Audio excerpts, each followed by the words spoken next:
Description link ಕೊಟ್ಟಿದ್ದೀನಿ, ಅದ್ರ ಮೇಲೆ ಕ್ಲಿಕ್ ಮಾಡಿದ ತಕ್ಷಣ ನಿಮಗೆ ಈ ಥರ ಇಂಟರ್ಫೇಸ್ ಓಪನ್ ಆಗುತ್ತೆ.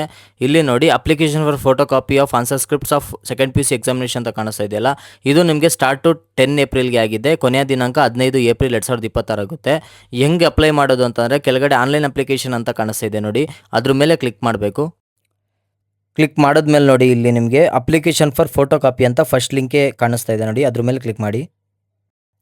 ಈ ಥರ ಒಂದು ಫಾರ್ಮ್ ಓಪನ್ ಆಗುತ್ತೆ. ಇಲ್ಲಿ ನಿಮ್ಮ ರಿಜಿಸ್ಟರ್ ನಂಬರ್ ಆಗಬೇಕು. ಹಾಲ್ ಟಿಕೆಟ್ ಚೆಕ್ ಮಾಡ್ಕೊಳ್ಳಿ. 2026 ಅಂತ ಸ್ಟಾರ್ಟ್ ಆಗಿರುತ್ತಲ್ಲ ನೋಂದಣಿ ಸಂಖ್ಯೆ, ಅದನ್ನು ಇಲ್ಲಿ ನೀವು ಎಂಟರ್ ಮಾಡಬೇಕಾಗುತ್ತೆ. ಅದಾದಮೇಲೆ ನೀವು ಆಟೋ ಫೆಚ್ ಆಗುತ್ತೆ. ನೀವು ರಿಜಿಸ್ಟರ್ ನಂಬರ್ ಹಾಕಿದ ತಕ್ಷಣ ನಿಮ್ಮ ನೇಮು, ತಂದೆ ಹೆಸರು, ತಾಯಿ ಹೆಸರು, ಆಮೇಲೆ ಅಪ್ಲಿಕೇಶನ್ ಫಾರ್ ಏನಕ್ಕೆ ಅಪ್ಲೈ ಮಾಡ್ತಾ ಇದ್ದೀರಾ, ಆಮೇಲೆ ಸೆಂಟರ್ ಕೋಡು, ಕಾಲೇಜ್ ಕೋಡು ಎಲ್ಲ ಬರುತ್ತೆ. ಆಮೇಲೆ ನಿಮಗೆ ಫಲಿತಾಂಶ ಏನು ತೋರಿಸಲ್ಲ, ಕೆಳಗಡೆ ಒಟ್ಟು ನಿಮಗೆ ಟೋಟಲ್ ಏನು ಮಾರ್ಕ್ಸ್ ಬಂದಿರುತ್ತೆ ಅದು ಮಾತ್ರ ತೋರಿಸುತ್ತೆ. ಆಮೇಲೆ ಒಂದು ಟೇಬಲ್ ಓಪನ್ ಆಗುತ್ತೆ. ಕೆಳಗಡೆ ನಿಮ್ಮ ಸಬ್ಜೆಕ್ಟು ಮತ್ತು ಮಾರ್ಕ್ಸ್ಗಳು ಬಂದಿರುತ್ತೆ. ನಾಟ್ ಕಂಪ್ಲೀಟೆಡ್ ಇದ್ದರೆ NC ಅಂತ ಬಂದಿರುತ್ತೆ. ನೀವು ಯಾವುದಕ್ಕೆ ಅಪ್ಲೈ ಮಾಡಬೇಕು ಫೋಟೋ ಕಾಪಿಗೆ, ಅದನ್ನು ನೀವು ಎಸ್ ಅಂತ ಚೂಸ್ ಮಾಡಬೇಕಾಗುತ್ತೆ. ಎಲ್ಲ ನೋನೇ ಇರುತ್ತೆ. ನೀವು ಯಾವುದಕ್ಕೆ ಫೋಟೋ ಕಾಪಿಗೆ ಅಪ್ಲೈ ಮಾಡಬೇಕು ಅದು ಮಾತ್ರ ಎಸ್ ಅಂತ ಚೂಸ್ ಮಾಡಿದ್ರೆ ನಿಮಗೆ ಸ್ಕ್ಯಾನರ್ಡ್ ಕಾಪಿ ಅಮೌಂಟ್ ತೋರಿಸುತ್ತೆ. ಅಲ್ಲಿ 530 ರೂಪಾಯಿ ಒಂದು ಕಾಪಿಗೆ, ಫೋಟೋ ಕಾಪಿಗೆ, ಒಂದು ಸಬ್ಜೆಕ್ಟ್ಗೆ ನಿಮಗೆ ಟೋಟಲ್ 530 ರೂಪಾಯಿ ಅಂತ ತೋರಿಸುತ್ತೆ.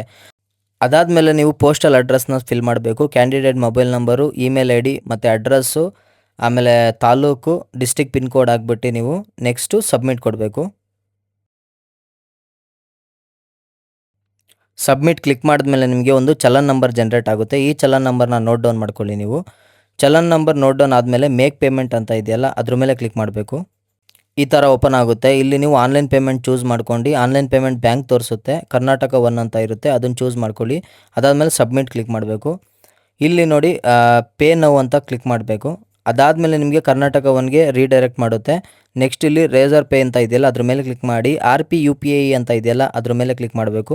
ಕ್ಲಿಕ್ ಮಾಡಿದ ತಕ್ಷಣ ನಿಮಗೆ 10 ರೂಪಾಯಿ ಪ್ಲಾಟ್ಫಾರ್ಮ್ ಚಾರ್ಜ್ ತೊಗೊಳ್ತಾರೆ. ಟೋಟಲು ನಿಮಗೆ 540 ರೂಪಾಯಿ ಆಗುತ್ತೆ. ಟರ್ಮ್ಸ್ ಆ್ಯಂಡ್ ಕಂಡೀಷನ್ ಮೇಲೆ ಚೆಕ್ ಬಾಕ್ಸ್ ಮೇಲೆ ಕ್ಲಿಕ್ ಮಾಡಿ, ಕಂಟಿನ್ಯೂ ಫಾರ್ ಪೇಮೆಂಟ್ ಮೇಲೆ ಕ್ಲಿಕ್ ಮಾಡಿ. ಅದಾದಮೇಲೆ ಪಾಪಪ್ ಬರುತ್ತೆ, ಕನ್ಫರ್ಮೇಷನ್ಗೆ ಓಕೆ ಕ್ಲಿಕ್ ಮಾಡಿ.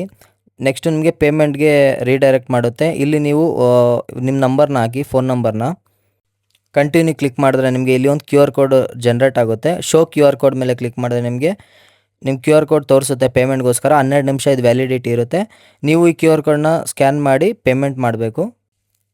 ಪೇಮೆಂಟ್ ಆದಮೇಲೆ ಕನ್ಫರ್ಮಿಂಗ್ ಪೇಮೆಂಟ್ ಅಂತ ಬರುತ್ತೆ ನೋಡಿ. ಈ ಥರ ಸಕ್ಸಸ್ಫುಲ್ ಒಂದು ಪೇಮೆಂಟ್ ಸಕ್ಸಸ್ಫುಲ್ ಮೆಸೇಜ್ ಬರುತ್ತೆ. ನೀವು ಇಲ್ಲೇ ಇರಬೇಕು, ಎಲ್ಲೂ ಹೋಗಬೇಡಿ, ಯಾಕಂದರೆ ಅದು ರೆಸಿಪ್ಟ್ ಜನ್ರೇಟ್ ಆಗೋವರೆಗೂ ಇಲ್ಲೇ ಇರಿ, ಬ್ಯಾಗ್ ಬರಬೇಡಿ.